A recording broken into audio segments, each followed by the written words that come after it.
Pagkatapos kong balutin yung cake ni Wade, ay umakyat na ako sa taas para tawagin sila.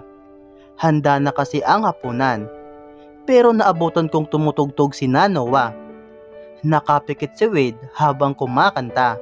Seryoso ang mukha niya habang pinipicturan o binibidyoan siya ng mga audience nilang babae.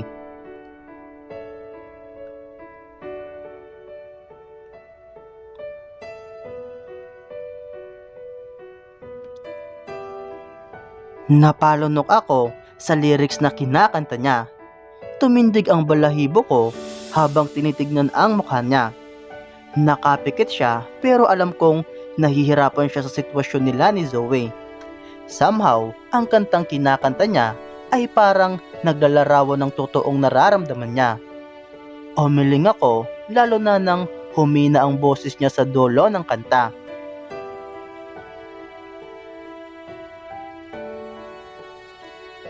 Parang kinurot ang puso ko sa kanta at boses niya. Nakakapanindig balahibo. Naiisip ko yung unrequited love niya para kay Zoe. Naiisip kong hinuhusgahan siya ni Zoe dahil hindi siya mayaman. Pinagkaitan siya ng pagkakataon ng babaeng iyon. Bakit pa kasi doon siya kay Zoe na in love? Bakit pa kasi hindi na lang sa ibang mababait na babae na lang? Kahit hindi sa akin, basta sa mga babaeng kaya siyang ipaglaban. Napapikit ako habang dinaramdam yung sakit na nararamdaman niya kay Zoe. Kung sa akin siya mai-inlove, iingatan ko ang puso niya. Hinding-hindi ko siya sasaktan. Kahit na masungit siya at nang iinis, nangingibabaw pa rin ang kabaitan niya minsan. Dinilat ko ang mga mata ko. Bumungad sa akin ang nakatitig na si Wade. Napaawang ang bibig niya habang pinagmamasdan ako. Narinig kong pumalakpak ang managers. Good! That's really good! Sige, kunting exposure pa. Itutuloy na natin yung record nyo. Nila. Dinumog agad si Wade ng mga babae. May dumumog din kay Noah pero agad niyang dinidma at nakipag-usap na lang sa managers. Kaya ang resulta, kay Wade pumunta lahat ng mga babae. Nakatingin pa rin siya sa akin kaya bumaling ako kay Noah. Excuse me Noah, mag-dinner na kayo. Sabi ko. Tumango si Noah sa akin. Tinalikuran ko na agad sila at umalis na sa music room. Nagmadali akong bumaba. Mabuti na lang at tapos na akong kumain kaya tumambay na lang ako sa living room at nanood ng cartoons. Rina, dinner? Sabi ni Noah sa akin. Umiling ako. Tapos na ako. Thanks. Hindi na ako lumingon sa mga sumunod sa kanya. Kahit na nararamdaman ko ang titig ni Wade sa akin, hindi ko na siya nilingon. Panay ang titig ko sa TV. Napabuntong hininga na lang ako nang nasa loob na sila ng dining room. Tatapusin ko lang tong walang kwentang cartoons at papasok na ako sa kwarto para paghandaan at pagplanuhan kung paano ko isasagawa yung mga ideya ko kay Zoe at Wade. Cartoons? May narinig akong humahalakhak sa likuran ko. Boses niya pa lang, alam na alam ko na kung sino.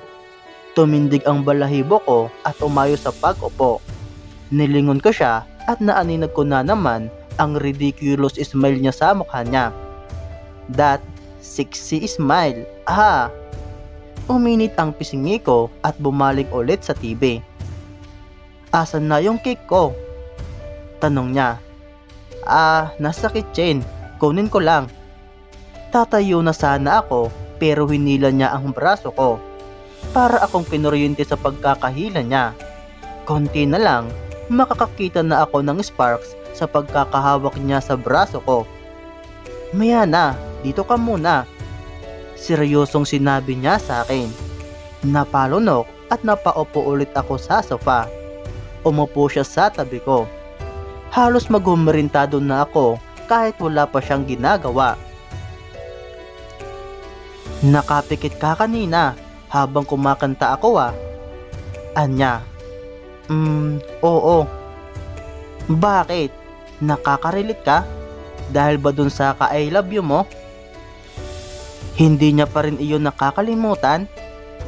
Ha? Tagos siya kung makatitig ngayon.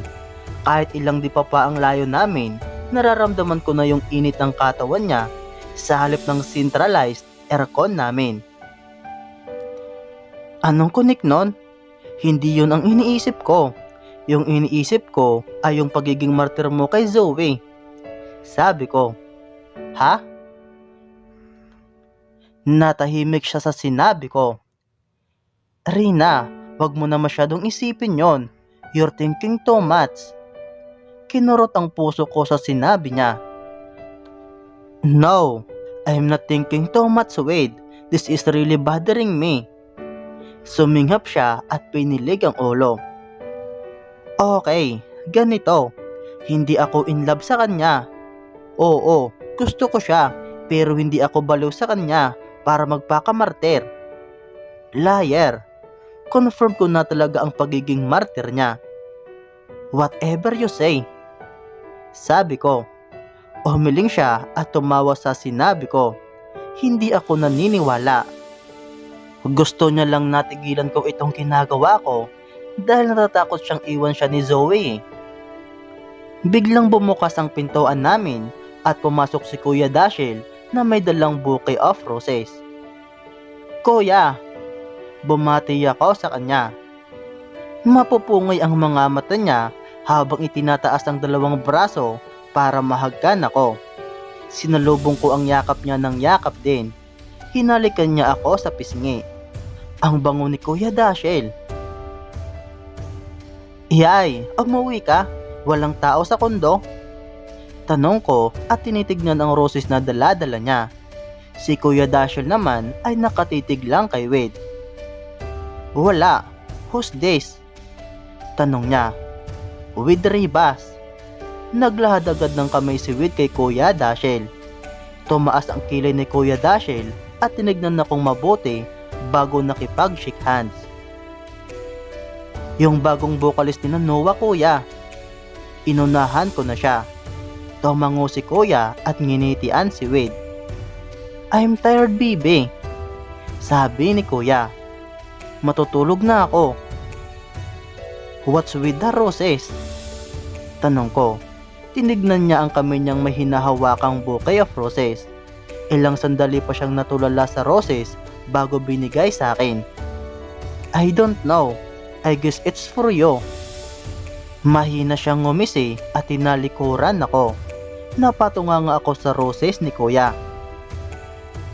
Lagi ba talaga kayong nagyayakapan at naghahalikan ng mga kapatid mo pag nagkikita? Tanong ni Wade. Ha? Bakit? Kumunot ang noo ko nang bumaling ako sa kanya. Nagkibit balikat siya. Sino ang first kiss mo? Tanong niya. Malay ko. Yung mami at daddy ko. Ngumisi siya at nilagay ang kamay niya sa noo niya. Hindi, sa ibang lalaki. Sa mga kapatid ko? Si Noah? Sabi ko nang wala sa sarili. Hindi, sa ibang lalaki. Yung hindi mo relative. Uminit ang pisngi ko. Wala pa akong first kiss. Sabay lunok ko. Nakita kong lumitaw ang ngisi sa pisngi niya. Nanlaki din ang mga mata niya sa sinabi ko. Don't look at me like that. Oo, tama ka nga. Inosente pa ako. Paano yung ka-I love you mo? Hindi pa ba yun nakakahalik? Tumaas ang kilay ko. Come to think of it, nahalikan na ako ni Corinne. Pero hindi ko maalala kung nahalikan niya na ba ako sa lips. Bakit di ka agad makasagot? Uminit ang pisngi ko. Teka lang, iniisip ko pa. Ginulo niya ang buhok niya at naghintay sa isasagot ko. Sa pisngi lang yata. Niloloko mo naman ako. Pula ang pisngi niya at seryosong tinitignan ako. Ha? Hindi.